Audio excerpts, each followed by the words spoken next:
And happy Labor Day weekend to you. So I want to begin with a question, and I think this already answers it for a lot of us. But the question is this, our quick survey, are you for camping or against it? So those of you who are for it, come on, slip up your hands. All right, those of you who are against it, okay, we got a few of you. So I thought more of you would be against it, and that's why you're at church Sunday morning, right? You're not out camping. Well, anyway, it's good to see you this morning. When I was younger, I think I was probably about 10 or 11, one of the camping trips that sticks out in my mind was with my aunt and my uncle. And they had a relative, my aunt did, and for some reason they thought it'd be a good idea to bring me as well because she was about my age, and I don't know if they were trying to hook me up with her or what, I don't know. But anyways, I thought it'd be a good idea. And so went camping with my aunt and uncle, and we went, one of our favorite places to go was in Porter Creek. It's off of Highway 8. And just a beautiful place in the Capitol Forest, no bathrooms, at least at the time, just a little outhouse and a hand pump for water and the creek. And so our favorite thing to do as a family when we go is catch crawdads. So here I was out in the middle of the creek and I'm catching crawdads, and I caught the mother of all crawdads. I mean, this thing was huge, and I was so excited to come back and show my aunt and uncle at camp that I started walking or running in the creek, with some excitement, hustling toward camp. And I slipped and I fell. And so you just got to imagine me in slow motion, right? As I'm falling toward the water, guess what I do? I let go of the crawdad. And I could not find that guy again. So it was kind of devastating. So I was a hero only in my own eyes that day as it comes to catching crawdads, because I thought it was the biggest crawdad I ever saw. I was really proud of it. And so I got back to camp, and of course I had nothing to show for it but a story. Just had a story. That's it. I want you to think about and consider your life here this morning. And I want you to think about those things that are really important to you and important truly to life. And I want you to ask yourself, I want us to ask ourselves this morning, what do we have to show for it? What do we have to show for it? Jesus said, what is it if a man gains the whole world, but in the process of gaining the whole world, he forfeits his very soul? Pursuing those things that really don't matter truly in life at the end of the day. Think about it. Think about the things that truly matter. Those are the things that you and we want to be intentional with, right? Every New Year, every January, we set out with these goals and these intentions and these ideas. Why? To be intentional again with certain things in our life. Why? Because we think they're important. We want them to be important. So we talk about it, we put goals out there, we write it on the calendar, and then we start off and we start out, and hopefully we'll engage in those things. Ephesians 5:15 through 18, we started a new series last week called Different. And here's our text for this morning. It's found in Ephesians 5, 15 through 18. If you have your Bible, you can open up there. We're going to read it again, because over the next couple more weeks, too, we're going to reference this scripture often. So if you want to go there toward the back of the book, Ephesians chapter 5, starting in verse 15. Paul is writing to the church at Ephesus there, and he says, "See then that you walk circumspectly." The NASB says, be careful how you walk. The idea there is, right, to be intentional. It says, be careful how you walk, not as fools, but as wise, redeeming the time, because the days are evil. Therefore, do not be unwise, but understand what the will of the Lord is, and do not be drunk with wine, which is in dissipation, but be filled instead with the Spirit. Instead, be filled with the Holy Spirit.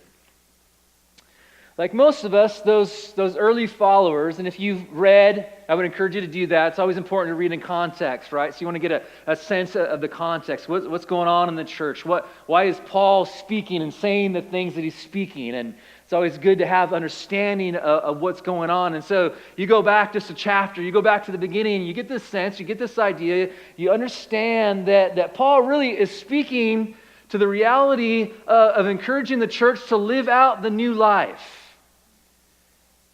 The early church, just like you and I today, they found themselves surrounded by an empire, right? The Roman Empire, an environment, a place, a people, a government. influences that were evil in that sense, things that wanted to take them away from their relationship with God. And so you'll find Paul addressing the old life, and you'll find Paul talking about the new life. And so Ephesians 5 really is about encouraging the church, us, because we deal with those same things, those same realities of being pulled into a tide, to a culture, to a way of thinking and behavior that is often anti-God. And so if we want to lean in, right, to that, we have to learn more what it means to live in the new, where Christ is the center, where He is first. And so really that's what Ephesians is about, is how to live out the new life. So the focus for today is making the most of the time and what that means and what that can look like. Because here's the reality: you and I have one shot, one chance, one life, and that's it. And so Paul's encouragement, his exhortation here is, are you making the most of it? Because the days are evil. Are you making the most of it? Now there are two ancient Greek words for the use of time, and one really, it carries within it the idea of time in general. So there's just a general sense or a generic sense of time. It's time in a chronological sense, right? You have a beginning, and then it just kind of goes on. There's just a time. So speaking generically, there is a time, and you and I are a part of that time. So there's a generic sense of time, day upon day, hour upon hour. But then the other Greek word carries within itself the sense of a measurement of time, or a specific time, or a definitive time. It's a fixed time. Luke chapter 4, verse 13, I have it up there on the screen, but it says this. It says that Jesus was, I think I have that Jesus was led, there it is, when the devil had finished every temptation, right? He was led into the desert where he was tempted, and it says, after he had finished, he left him until a more opportune time. And what is that use of the word time there? It's the use of a definitive time, a measurement of time. So the devil tempted him, it didn't work, so he said, hey, I'll leave him alone, and I'll try to find a time when he's a little more weaker, or lower, or more vulnerable to temptation. So that's the sense of it there. You'll find it in 2 Corinthians chapter 2, 6, and it's there that Paul uses the word in the sense of that now is the time of salvation. Now is a good time to be reconciled to God. So it's a definitive time. It's a good idea now, not to wait to a better time, a better day, or when our lives are a little lower and a little more broken, a little more messed up. He says now is the time. It's a good time now to be reconciled, to be right with God. Gives you just an idea of that. And there's another example in Galatians 6:10. If you want to write that down, you can go back and look. That really just reference that idea of a opportune time, a measured sense of time. I've been thinking about, as many of you are aware, my brother and sister here, my mom, my dad passed away a month and a half ago, almost 2 months ago, and unexpectedly, 66, young, and his life cut short, had a heart attack, and so, we in the theological world, we think about and we talk about things concerning theology and the sovereignty of God, right?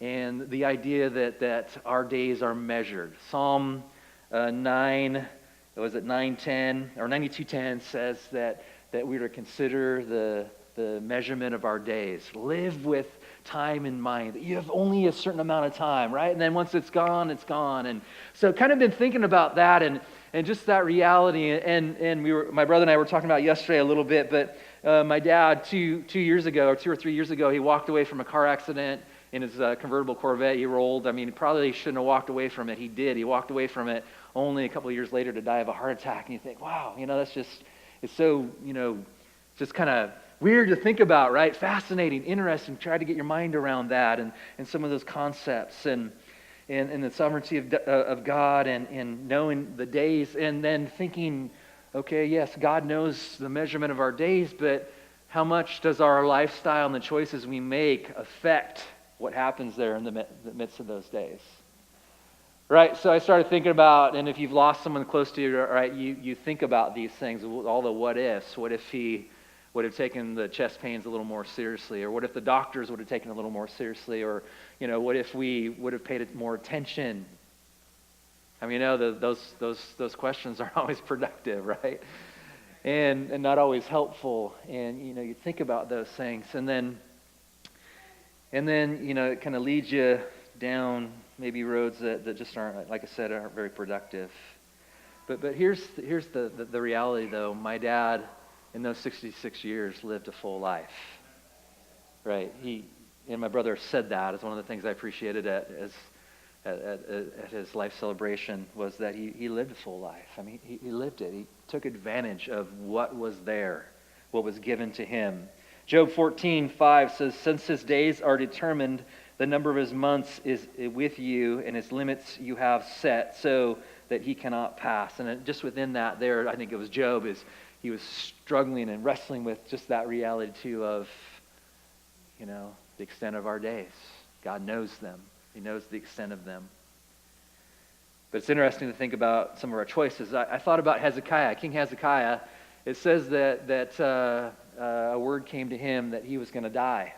His life is going to be cut short. And it says there that he cried out to God, and he, in desperation, said, "God, no, I want to live." And it says there that 15 years were added to his life. So I thought, oh, that's interesting. What kind of choice did he have in that? Right? He kind of contended for life, right? He could have given up, said, "Okay, that's it, I'm done." But instead he contended, he made a choice, and somehow in that choice, there was some length of days added to his life. So it's just kind of interesting to be thinking about, all of those things.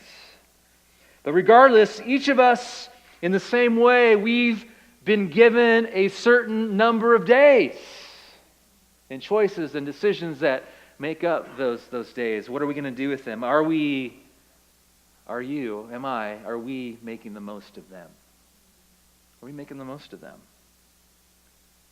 Again, the psalmist wrote in Psalm 90, verse 12, says, he wrote, he said, "Teach us to number our days." Again, it's the idea, teach us to live those with a definitive, idea in mind that there is a length, there's a certain amount of time, right, that you and I have to live and to make a difference and to love God and to live on mission with Him. Andy Stanley, as I referenced last week in his book, The Best Question Ever, he talks about five different things that I think are really good as they relate to time. And I'm going to take some of his ideas, his main ideas, and kind of reword them and then use them just to talk about the importance of time and what it means for you and I to make the most of our time. And I'm just going to hit on three of them. But really, when it comes down to it, that's really what it's about, is knowing what to do with our time, isn't it? Because there's so many demands and so many things that want our devotion and want our time and want our passion. What are we doing with the time that we've been given? So we want to make the most of what we've been given. So one of his statements is this, and I have reworded it, but here it is. Small things really do add up to make a big difference. So as it relates to time, small things really do add up to make a difference. I remember the first time I picked up a trumpet. I think it was 6th grade. I picked up a trumpet, got it. My parents bought one and started playing it. And how many know, if you are a parent and your kid is learning how to play an instrument, you're like, get me as far away from them as I can, right? It's just not very pretty. It doesn't sound great. If they play long enough, you're just like, man, where are the earplugs? Zebedee and Jaden are part of an orchestra. And the PYO, and from the very beginning, they'll take beginners, kids that have never played at all before, and you'll go to their first concert, and then you'll compare their first concert to the concert at the end of the year, and it's just amazing, the progress and the sound, the tone, and all those things that happen. And that's the thing, that you start and you make little strides and you practice every day, and hopefully over the course of time, those little steps, those little practices add up, and then pretty soon you're playing better, and then people can tolerate you a little bit more, and it's okay. And if they really like you, like, man, can you play more? I know for my oldest daughter, Malia, when she moved out, she used to play piano quite a bit, and I miss that. And so my other daughter, Eden, she plays a lot, so love just the piano being played around the house. Right, and it has helped that they're good, and so it makes it a little bit easier in the eye or the ear, I should say. But think about that. Think about those things that are small and seem insignificant that are in the Bible that were written about Jesus. I think about the woman at the well, and it's easy in John chapter 4 to just read and to quickly read and move on from the reality that Jesus he stopped and he took time to interact with a Samaritan female. All right, you might read that and not think that there's anything significant to that, but a very small thing, and it's just very, very significant because it spoke to the reality of what Jesus spoke into that culture. He was trying to bring about a new reality in how women were treated in that culture and the importance in that culture. Many different things like that, small things. Jesus reaching out and blessing children. Right? They're like, no, Jesus doesn't have time. His disciples were like, no, he doesn't have time. And then Jesus said, no, children are important. He would take time to bless them. Small things. But all those small things added up.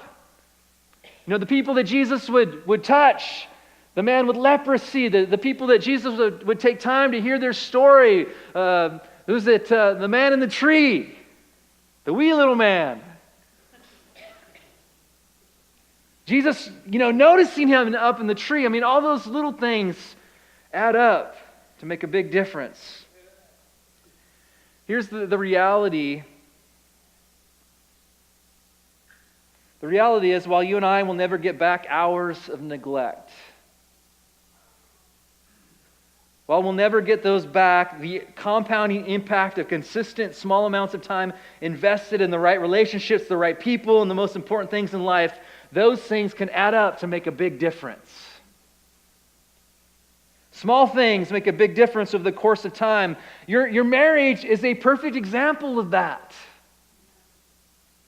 Your relationship with your children, the dinners, the vacations, the private conversations, the conversations, around the dinner table. I mean, all those things add up. They're all important and part of relationship. The one-on-one times, the group times, the Bible study times, the times alone with God. Those moments are impeccable over the course of a lifetime, or I should say irreplaceable. And sometimes we don't think they're very significant, but if you and I will take the opportunity to pull ourselves away, right, to step back and look at all the small, insignificant moments in our lives, they all add up to be something pretty profound if we're willing to look at it that way. They are relational statements. Those small moments, the relational statements of priority and importance, they matter, they add up, they count when you go to your kids' games. Right? When you reach out to a coworker. When you take time to listen to somebody's story and not just tell your own story. All of those things add up. All the small things, all the inconsequential moments of your life with your spouse, your children, your friends, and the people you love, over the course of time, they compound into something special, into something very, very special. And it's something that can't be taken away.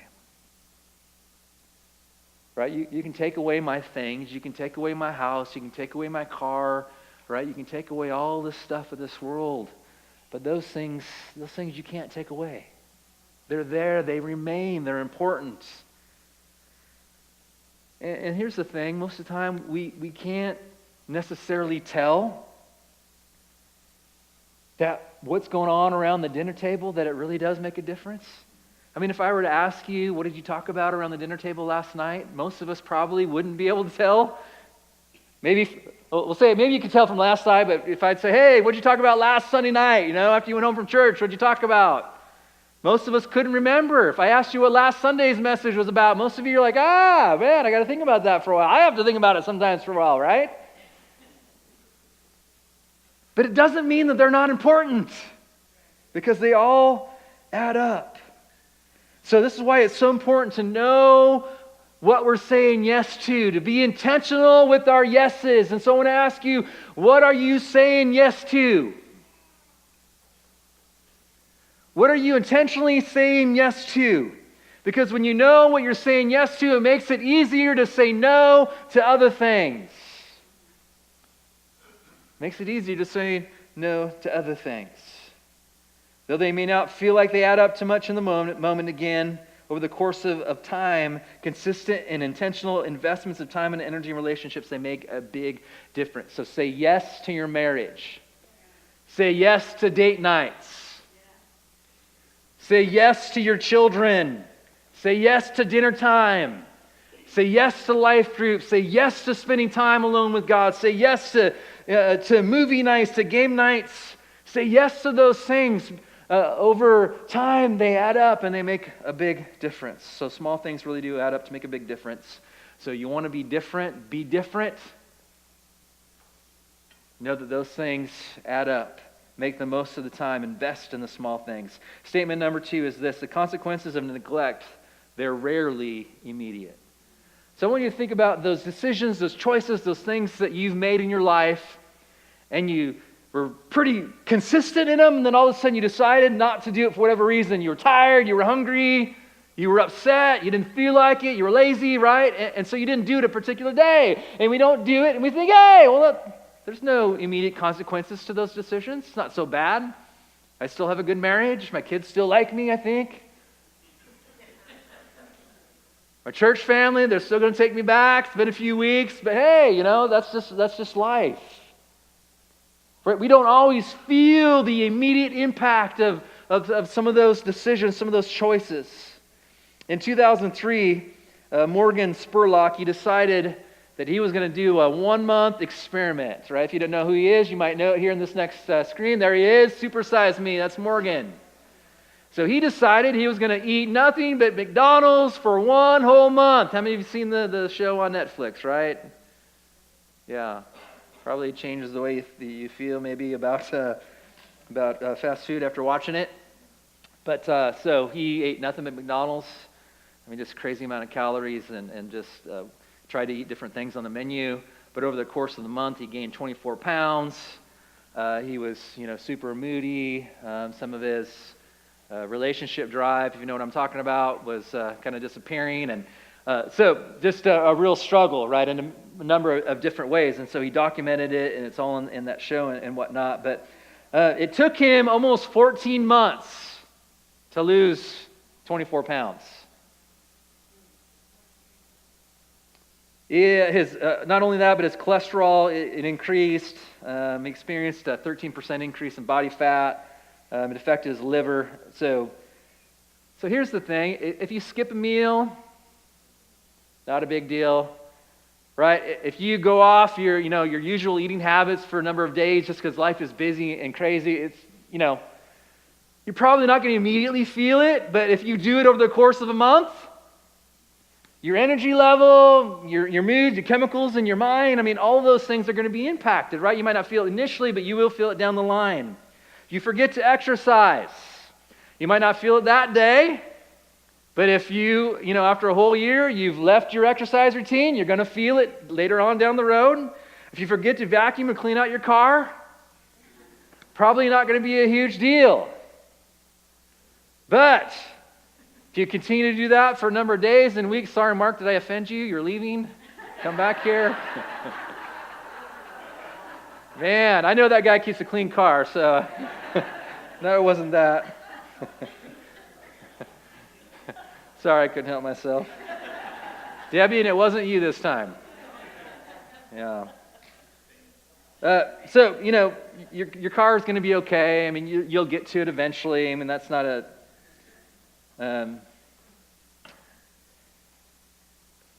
your kids' behavior, you're probably not going to notice it immediately.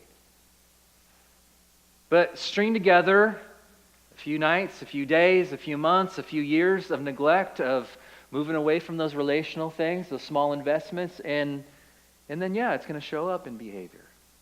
It's going to show up in the relationship. You skip Sunday morning to watch football. Part of me is like, hey, I get it. Another part of me is like, hey, I want you to be at church, But, you do that once or a few times. It's not a big deal, but it's you're not going to feel it. But if you do that over the course of time and that becomes a regular routine, a regular habit in your life, then you're going to find yourself drifting. Drifting in community, drifting in relationships, even in thinking, right? We don't always notice things initially, but over the course of time, they begin to add up, and we will begin to notice them in our lives. While the initial consequences may be minimal if we're not careful, though, remember Paul said, be careful how you live, not as unwise, but as wise. Make the most of the time. If we're not careful, then we can be deceived and lulled into a way of thinking that dismisses the long-term consequences of neglect that add up over time. So don't be fooled if there are no immediate consequences, which leads us into statement number 3, which is this: like small things, neglect over time compounds. Small things, neglect over time, it also adds up. It also compounds. Think about the person who hasn't washed their car in a long time, and if that's you here today, I'm not trying to make you feel bad, but if you don't wash your car over a long period of time, it will start growing things on it. Right? We drive by cars, we just notice it's not that they're dirty, it's that they have grass, they have, this thick layer of stuff growing on it. You're like, man, that car has not been washed in a long time. And part of me is like, I want to wash that car for them, and part of me is like, no, man, because of the amount of energy and time that's now going to have to go into cleaning that car, it's going to be so much more than if they just would have kept with a regular routine. Think about your yard. Neglecting your yard for a summer, it's probably not a huge deal, but if you neglect your yard over time for several summers, it's going to show up. And then if you want to go back and then begin correcting some of that, Kurt and Ken and I, we were talking about that last night. Right, then you're going to find, man, that's a whole lot of work to try to catch up because the yard is overgrown, the weeds have overrun the grass, the sticker bushes have come in, and now it's just a huge mess. The same can be said if you think about it with our relationships. Other things that are important to us. A weekend away with your spouse is amazing, right? It's so important. Think about a vacation with your kids, the decision to engage relationally with people in your life is important. But if there have been years, months and days of neglect, then all of a sudden it hits you right in the face. Now, hey, let's get a weekend away. The thing we need to realize, though, is that neglect over the course of time, it adds up. And so a weekend away is great, but if there have been years and years of neglect, sometimes we go in and we think that one weekend's going to fix years and months of neglect. And so then we go into it and we get disappointed on the other side that things just aren't working out. I deal with people all the time in their marriage relationship who, here's the question, or here's the thing that they say: I don't know how we got here. And now they're going through a divorce, and one of the spouses is thinking, okay, if I just do this, this, and this, it's going to fix everything. So they do this, this, and this, and then it doesn't fix everything. And they're disappointed. They're like, well, I thought that would do it. And I say, well, how many years did it take you to get to this point? Why do we think that just one weekend away, or just one changed thought, or one changed attitude is going to change years and years of neglect? It's just not very realistic. It's not a very realistic reality in most cases, right? Unless there's a miracle or something major that happens like that. Think about your kids and your relationship with your kids. If you're in a place where there's been a big gulf, you can't just show up and say, I'm going to be dad in your life. It's good to show up and say, I want to be dad in your life, but don't think just one day of being dad in their life is going to change years of neglect, right? It takes time, and so you have to really be committed to it and really be in it for the long haul. So it's amazing again how that can get in our minds. How did we get here? Listen, it will take time to overcome the compounding effect of neglect. It takes time. So if that's the place you find yourself in today, if you think about some of your relationships, you think about some of the people in your life, or some of the things that are important to you, and if there's been long gaps of neglect, it's not going to change overnight, most likely. It's going to take time. But do it. Do the vacations. Do the weekends away. Do all those things that are important, but be realistic at the same time in the expectation of how those things will, or how fast those things will change. I don't know how you are, but I'm fascinated by deserted things, like deserted places. And here's a picture from a theme park, and that's in Russia, right? Anybody know where that's at? Chernobyl. Right. So here's an area that has been, say it with me, neglected. What happens when things are neglected? This. Think about that in its heyday. Here's another picture. That's not Chernobyl. I'm not sure where that one is, but I found that one on the 20. So you can Google the 26 scariest deserted places or theme ride parks or whatever, and some of these pictures will come up. Here's another one. Here's Japan from 2011. Was it 2011? No, 14. 11? Isn't that crazy how long ago that was now? But it's like everything in that part of Japan is like frozen in time. So a photographer went in, thought he was, he's going to defy radiation concerns, all that. He goes in and he just documents. So here's one of the grocery stores. One more picture I think I have from that. That's just frozen in time from 2011, right? But notice what's happening. Everything's deteriorating. Everything's breaking down. Everything's overgrown. Why? Because of neglect. So for those of you who are science people, what does the second law of thermodynamics say? Don, you know? Yeah.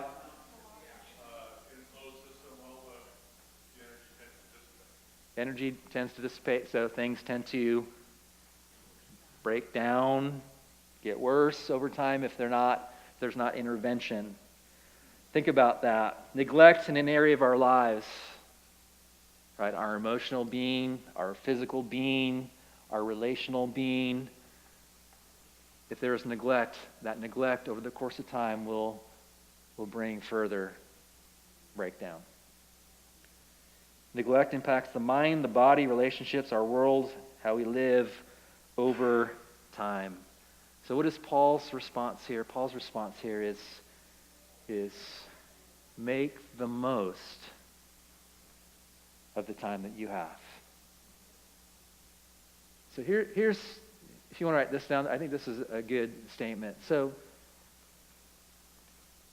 if we're not intentional with our time, we'll find ourselves involved unintentionally with things we don't necessarily want to be involved with. If we're not intentional with our love, we can find ourselves giving ourselves to things unintentionally that will take our love. If you think about addictive behaviors and things, if we're not intentional with our mind and where our mind goes and training our minds in different ways, right, we can find ourselves unintentionally involved in addictive behaviors. So it's important to be intentional to make the most of what we've been given. Ephesians 4:1 says, "Therefore I, the prisoner of the Lord, Paul, implore you to walk in a manner worthy of the calling which you have been called." You have been called. You have a certain amount of time, a measurement of time that you've been given, and does your life reflect that reality? Does how we are living reflect that we have a calling, and our calling is to be different?